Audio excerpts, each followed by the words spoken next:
ठीक है। और डॉक्टर हीरा मीना जी। शुक्रिया सर।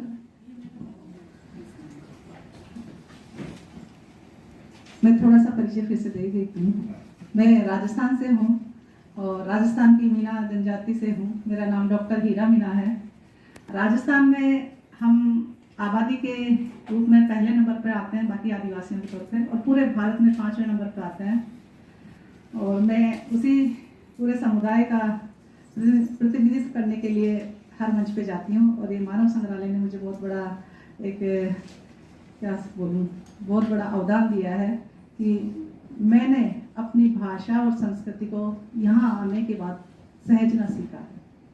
तो जैसे हर समुदाय की अपनी अपनी भाषा होती है, भीलों की भीली है, गोंडों की गोंडी है, संतालों की संताली, वैसे मीणा समुदाय की मीणी भाषा है। और भारत सरकार ने जो नियम बना रखा कि किसी भी समुदाय की आबादी अगर 10,000 है तो उस समुदाय की भाषा जिंदा रहती है। तो मेरा सरकार और मानव संग्रहालय और आप सभी सुधीजनों से एक प्रश्न है। हम आबादी में राजस्थान में आदिवासियों के तौर पे 1 नंबर पर आते हैं, पूरे भारत में 5वें नंबर पर आते हैं। और पूरे भारत के आदिवासियों में 1 करोड़ से ज़्यादा आबादी है, लेकिन हमारी मीणी भाषा को मृत भाषा के रूप में भारत सरकार ने और यूनेस्को को भाषा एटलस में मृत भाषा के रूप में दर्ज किया। क्यों? जब वो आबादी जिंदा है तो भाषा भी जिंदा है ना। ये बहुत बड़ा विकट सवाल है हर आदिवासी के लिए, क्योंकि हर 2 सप्ताह में एक आदिवासी भाषा मर रही है। ये बहुत गंभीर प्रश्न है। हम आज आदिवासी साहित्य की बातें कर रहे हैं, आदिवासी संस्कृति की बातें कर रहे हैं, पर्यावरण के साथ अनुकूलन संबंधों की बात कर रहे हैं, पर्यावरण को बचाने के लिए, पूरी मानव जाति को बचाने के लिए कर रहे हैं। जब तक आदिवासियों की भाषा नहीं बचेगी तो हम सब नहीं बचेंगे। बचाना होगा तो हम सबकी भाषाओं को बचाना, क्योंकि जो वास्तविक ज्ञान है वो आपको इसी में मिलेगा। और मैडम ने जो शैल चित्रों से बताया, हजारों लाखों साल पुरानी जो जानकारी है वो आज भी हूबहू आदिवासियों में जिंदा है। वो उनके माननों में जिंदा है, उनके गोदनों में जिंदा है, उनकी दिनचर्या में जिंदा है। और उन्होंने अपने जीवन के जो टोटम बनाए हैं, एक पेड़, एक पशु और एक पक्षी, उस रूप में जिंदा है। वो आज भी उस परंपरा का अनुपालन कर रहे हैं। चाहे हम कितने पढ़ लिख गए, कितने आधुनिक हो गए, लेकिन ये परंपराएं आज भी जिंदा है। तो जैसे मैं कहा कि मीणा समुदाय की मीणी भाषा है, तो मैं बताना चाहूंगी मीणी भाषा की लगभग 15 बोलियां हैं। क्षेत्र विशेष के आधार पर, जैसे कहते हैं 8 कोस पे बाणी बदले 12 कोस पे पानी। क्षेत्र के आधार पर थोड़ा थोड़ा उच्चारण बदल जाता है, थोड़े थोड़े शब्द अलग हो जाते हैं, लेकिन उनका अर्थ मिलता जुलता ही रहता है। तो मीणी भाषा की जो 15 बोलियां हैं वो 15 बोलियां हैं। राठी मीणी है, जगरोटी मीणी है, डांगी मीणी है, माड़ी मीणी है, सतवाड़ी मीणी है, नागरचाड़ी मीणी है, हाड़ोती मीणी है, मेवाती मीणी है, मेवल मीणी है, गोडवाड़ी मीणी है, शेखावाती मीणी है, सतवारी है, काठेड़ी है और पचवारी है। और जिस क्षेत्र में मैं आती हूँ, जयपुर के आसपास का क्षेत्र, वो ढूंढाड़ी मीणी है। मैं ढूंढाड़ी मीणी में अपना पेपर रिप्रेजेंट करना चाहूंगी। जैसा कि आप लोगों को पता है, पूरे भारत में 5 भाषा परिवार है। ऑस्ट्रो एशियाटिक भाषा परिवार, चीनी तिब्बती भाषा परिवार, द्रविड़ भाषा परिवार, अंडमानी भाषा परिवार और भारतीय आर्य भाषा परिवार। इन 5 भाषा परिवारों में हम भारतीय आदिवासियों की भाषाएं और बोलियां समाहित हैं। तो सोचिए इसका साहित्य कितना विस्तृत होगा। इनके अलावा भी जो भील है, जो मीणा है, जो गौंड है, जो असुर है, जो उराव है, इनकी जो भाषाएं हैं वो तो इनसे भी प्राचीन भाषाएं हैं। ये 5 जो भाषा परिवार है, इनसे भी जो प्राचीन भाषा परिवार है वो प्रोटो द्रविड़न भाषा परिवार के रूप में दर्ज किया जाना चाहिए, अब साहित्य में भी और इतिहास में। क्योंकि जो साहित्य है और जो इतिहास है वो अधूरा है, उसमें पूरी जानकारी नहीं है। और मैं उसी प्रोटो द्रविड़न भाषा परिवार की मीणी भाषा से थोड़ा उदाहरण देना चाहती हूँ। जैसे हमारे बड़े बुजुर्ग है, आदिवासी समुदाय सबको साथ लेके चलता। हमारे बड़े बुजुर्ग आज भी बोलते हैं, आगुणी आथुणी का धनी, पहली सगड़ा को बोलो कर जो, पाछे मारो कर जो। यानी वो कहते हैं अगुणी आथुणी का धनी, वो प्रकृति तत्वों को साथ लेकर चलते हैं। अगुणी यानी पूरब, आथुणी यानी पश्चिम। तो पूरब का जो मालिक है यानी सूर्य, आथुणी का जो धनी है यानी चंद्रमा, वो कहते हैं सूर्य और चंद्रमा यानी प्रकृति को या धरती को जो चलाने मान शक्तियां हैं, वो पहले सबका भला करना, फिर बाद में मेरा करना। मेरी भाषा में जैसे आप लोग 4 दिशाओं को कहते हैं, इंग्लिश में बोलते हैं ईस्ट वेस्ट नॉर्थ साउथ, और हिंदी में बोलते हैं पूर्व पश्चिम उत्तर दक्षिण, लेकिन मेरी भाषा में बोलते हैं अगुणी आथुणी भुजी और लंका। अब लंका का आप लोग कहीं कुछ और ही अर्थ ले जाएंगे, लेकिन लंका का अर्थ मेरी भाषा में वो क्षेत्र है जहाँ पानी का बाहुल्य है, और ये सच भी है वैज्ञानिक तौर पर। दक्षिण में सारी जगह समुद्र ही समुद्र है। मैं बताना चाहूंगी मेरी भाषा के जो ओरल लिटरेचर है, उसकी जो चीज पुरानी जो गायन की जो शैलियां हैं वो बहुत विस्तृत रूप में है। लगभग 25 के आसपास मेरी भाषा की गायन शैलियां हैं, जैसे सुड्डा है, ढांचा है, उछाटा है, दंगड़ है, जिक्री है, कन्हैया है, पद है, सुड्डा है। मतलब शादी ब्याह के जो गा गीत है, शादी ब्याह की जो परंपराएं लगभग 75 और 100 के आसपास परंपराएं हैं। और जैसे मैंने सर से कहा था कि जो कन्हैया दंगड़ है या पद दंगड़ है, वो आप निकाल के देखिएगा यूट्यूब पे, मीणा कन्हैया दंगड़, मीणा कन्हैया गीत नृत्य पद दंगड़, उसमें देखिए 100 और 150 की तादाद में ऐसे राउंड शेप में जेंट्स रहते हैं, उनके पास नौबत रहता है, घेरा रहते हैं, झांझ रहता है।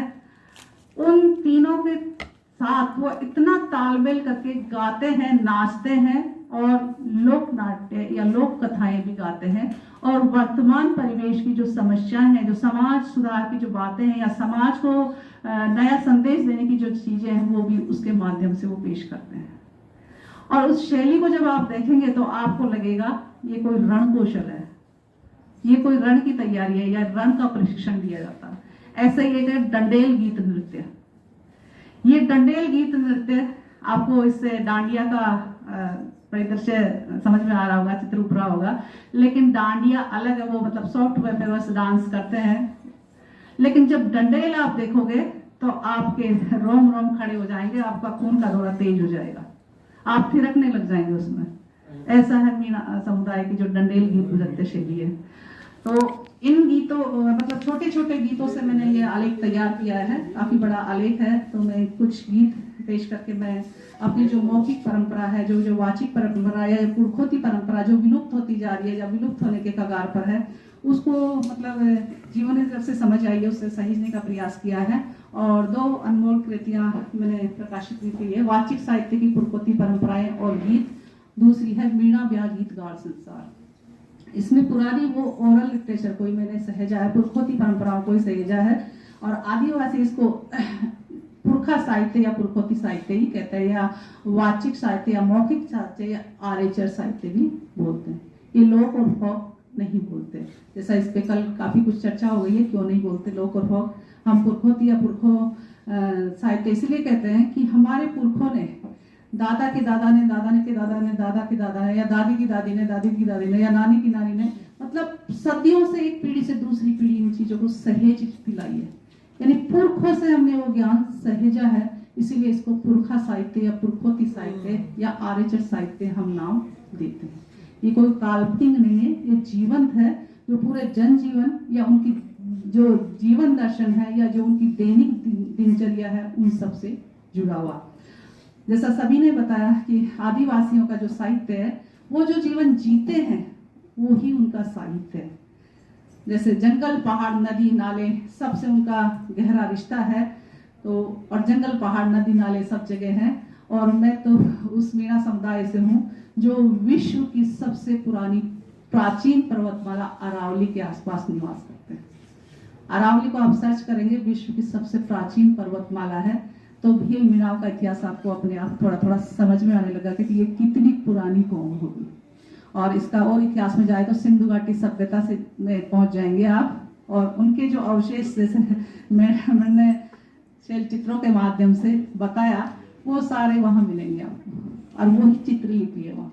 भाषा हमें 4 प्रकार से देखने को मिलती है। सबसे पहले मानव ने चित्रों का विकास किया, उससे हमें भाषा समझ में आई। फिर मौखिक परंपराएं, और उसके बाद लिखित परंपरा। आंगिक भाषा आई चित्रलिपि के बाद, आंगिक पहले थी, फिर चित्रलिपि आई, और फिर वाचिक, और फिर लिखित रूप में। तो जो आदिवासियों का साहित्य है वो चित्रलिपि में भी बहुत है, आंगिक भी बहुत है। आपको अंगों के संचालन से बता देंगे वो क्या करना चाहते हैं, क्या कह रहे हैं, सुख में है, दुख में है, हर्ष में है, उत्सव में है, हर चीज वो अपने हाव भाव से बता देंगे। लेकिन लिखित रूप में आदिवासियों के पास साहित्य बहुत कम है, वो मौखिक रूप में है, वाचिक रूप में, आरेचर रूप में, और उसको सहेजना बेहद जरूरी है अगर आपको वास्तविक जानकारी चाहिए तो। आप मैं एक जैसे जीव जंतुओं के साथ हमारा गहरा नाता रहा है। हमारे जैसे मीना समाज में शादी विवाह होते हैं तो नई नवेली दुल्हन आती है, जैसे कल इंदुमती लमानी जी आई थी, आपने वो जो रूप देखा, कैसा रूप था, वैसा ही रूप हमारी दुल्हनों का होता है। और बड़े बुजुर्ग फिर उसको बोलते हैं जब वो ऐसे धमक के साथ चलती है, धीरे चाल ये सावाड़ी चमके, बेल बाड़ा का चमके, बेल बाड़ा का, अरे भैंस रे तूड़ागी पेला पाड़ा की, अरे धीरे चाल ये सावाड़ी चमके, बेल बाड़ा का चमके, बेल बाड़ा का। अब नई नवेली दुल्हन को और समाज ऐसे नाजुक कली बताता है, ऐसे ऐसे गुमसुम होकर चलती है, हिलती डुलती भी नहीं है, आवाज भी नहीं निकालती। लेकिन हमारी जो नई नवेली दुल्हन है वो चलती है, उसकी धमक से बेल भी चमक जाते हैं और भैंसे उड़ा के भाग जाती है। देखिए उनकी चाल, जैसे मैडम ने कल बताया था कि वो जो स्टोन लगाते हैं और जो ये कोड़ियां वगैरह लगाते हैं, जब वो जंगल में जाती है महिलाएं तो जंगली जानवर डर के मारे भाग जाते हैं, और पास आते हैं तो उनका प्रतिबिंब उनको दिखाई देता है तो उनके नजदीक भी नहीं फटकते। ऐसा है आदिवासी समाज का कल्चर। दूसरा, धोला ही धोला बेल जाने पावे ची पानी, रे समुद्र मारो रे, मारो रे बोड़ा, चूंदड़ भीजगी मारी, चूंदड़ भीजगी मारी। अब 2 लाइन का अंतर है, लेकिन इसमें आपको हजारों साल का 33 सागर जो कभी राजस्थान में था उसका इतिहास पता चल जाएगा। समंदर राजस्थान में नहीं है ना, लेकिन 33 सागर उसका अवशेष है, जिंदा अवशेष, जो जैसलमेर बाड़मेर में आपको देखना। अब वो महिला बोल रही कि मैं सफेद सफेद बेलों को पानी पिला रही थी और समंदर ने हिलोड़ा लिया और मेरे कपड़े भीग गए। वो समंदर कहाँ गायब होगा, कैसे गायब हो गया, हमें सोचना होगा, क्योंकि प्रकृति हमें सिखा रही है कि आप किस कगार पे ले जा रहे हो हमें। अब मीना समाज में जो हर आदिवासी समाज में जो पहनावा है, जो ऑर्नामेंट्स है, वो उनका अपना कल्चर है और ज्यादातर सिल्वर वाला कल्चर है। वो कितना ही हल्का हो, कितना ही भारी हो, उनको बड़ा गर्व फील होता है जब पहनते हैं। जब से कल इंदुमती जी ने पहन रखा था, मैंने भी पहन रखा, मंगला जी ने भी पहन रखा था।